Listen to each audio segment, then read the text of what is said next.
तो भगवान का राम का जन्म कैसे हुआ? आप इस कथा को श्रवण कर रहे हो।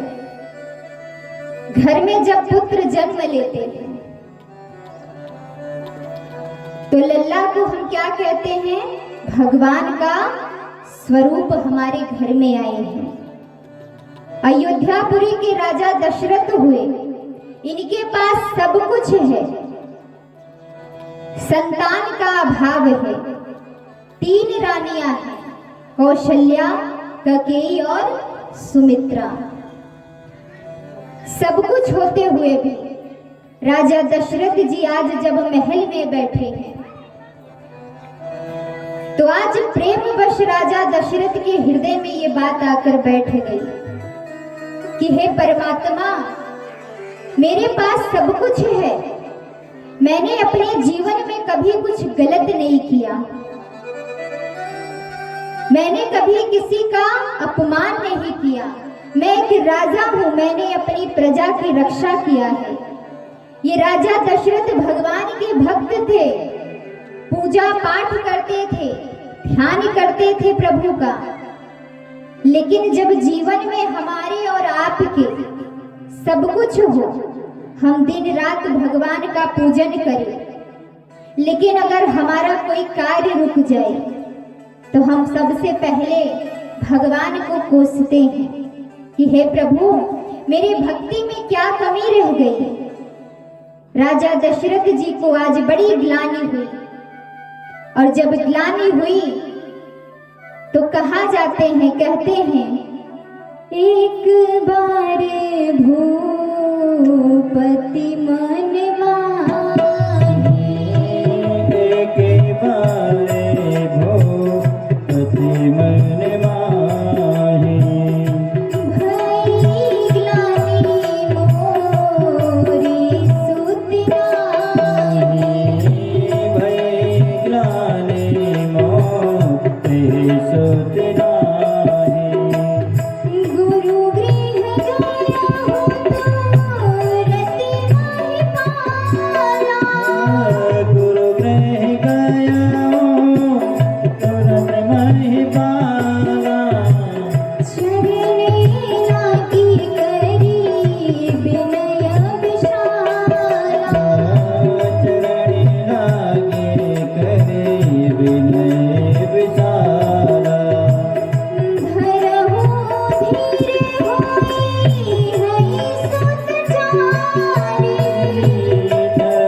धीरे हुई सुत चारी, त्रिभुवन विदित भगति भय भारी,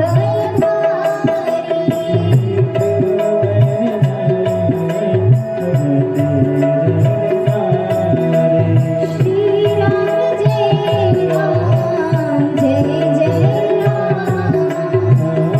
श्री राम जय राम जय जय राम। आज राजा दशरथ अपने गुरु वशिष्ठ जी के पास जाते हैं, उनके चरणों में दंडवत प्रणाम करते हैं, अपने गुरुदेव से कहते हैं, हे गुरुदेव, मैंने अपने जीवन में कुछ गलत नहीं किया, लेकिन मेरा कोई संतान नहीं है। आप ही मुझे बताइए मार्ग, क्या मेरे जीवन में कभी कोई पुत्र नहीं होगा? क्या मेरे जीवन में कोई संतान नहीं लिखा है? कहते हैं, जब भक्त कष्ट में होता है, शिष्य दुखी होता है, तब वो गुरुदेव के शरण में जाता है, और जब गुरुदेव के शरण में जाकर के अपने जीवन की व्यथा को बताता है, तब गुरुदेव रास्ता दिखाते हैं, मार्ग बताते हैं।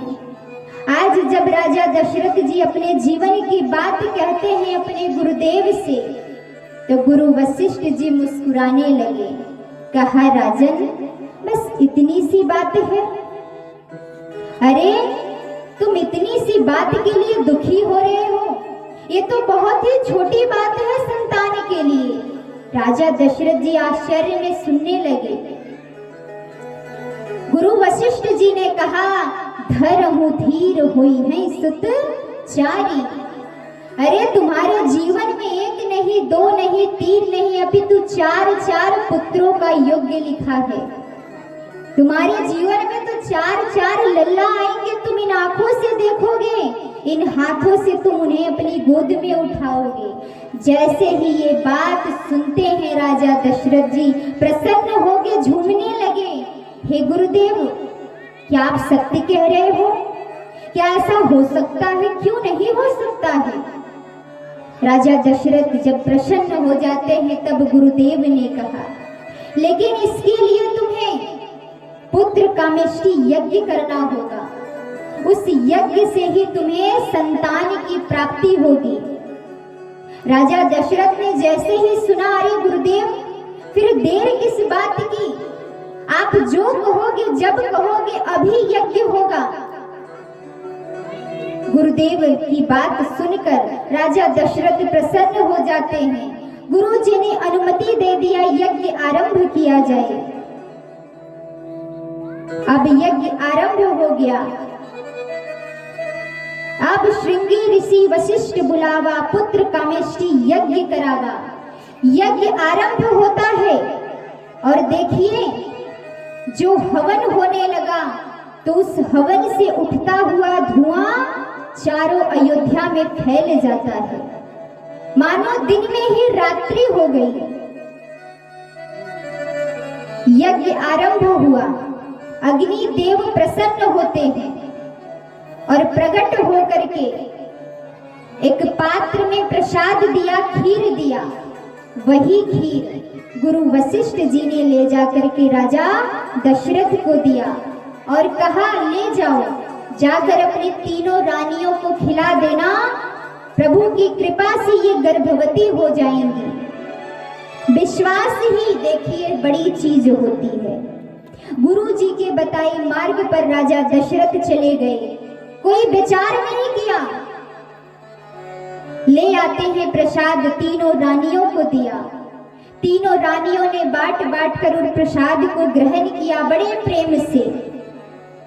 कुछ दिन बीतता है।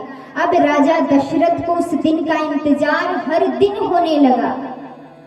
कब मेरा पुत्र आएगा, कब मैं इन आंखों से देखूंगा।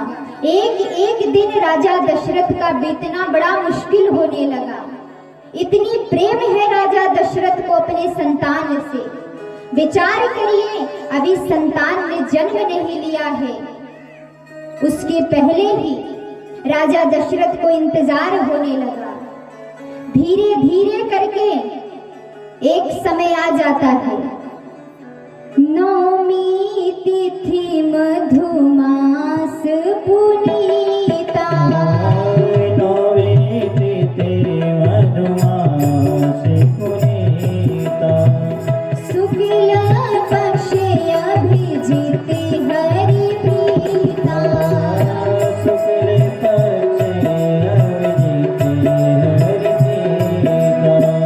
मध्य दिवस अति शीत निधावा, मध्य दिवस अति शीत निधावा, पावनि काले लोक विश्रामा, पावन काले लोक विश्रामा। नौमी तिथि का दिन आया। शुक्ल पक्ष नौमी तिथि के दिन भगवान श्री रामचंद्र जी का प्राकट्य हुआ। लेकिन देखिए, कौशल्या मैया को भगवान श्री रामचंद्र जी जन्म तो हुआ, लेकिन विकराल रूप को देखकर माता डर जाती है। मैया ने कहा, संतान जब जन्म लेता है तो ऐसे नहीं लेता है। प्रभु ने देखिए कैसी लीला किया है। भगवान श्री रामचंद्र जी ने कहा, मुझे नहीं पता, मेरा जन्म नहीं होता है, मुझे नहीं पता है कि संतान कैसे जन्म लेते। मैं तो जैसा था वैसा आ गया आपके सामने।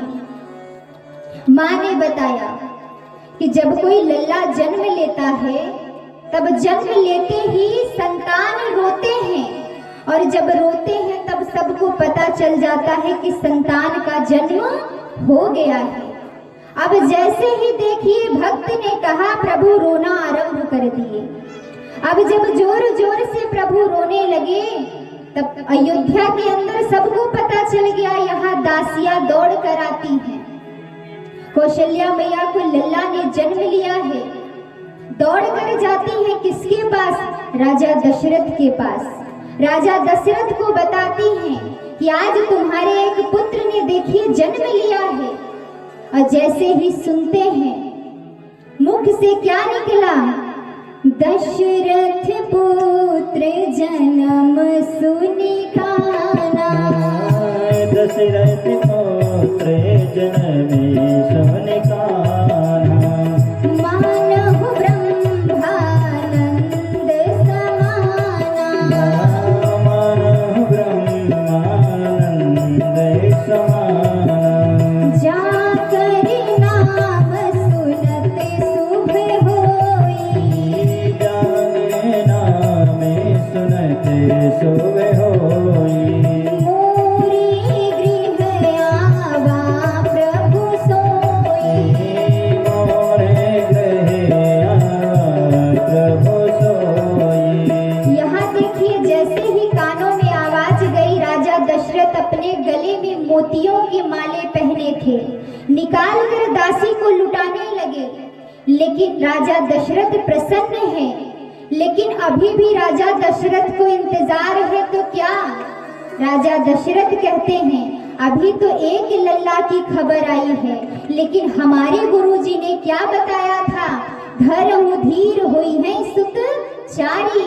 अभी 3 लल्ला की खबर नहीं आई है। अब 3 लल्ला का इंतजार राजा दशरथ को होने लगा। धीरे धीरे करके कौशल्या मैया को जन्म होते एक लल्ला, उसी समय माता कैकेयी ने भी पुत्र को जन्म दिया।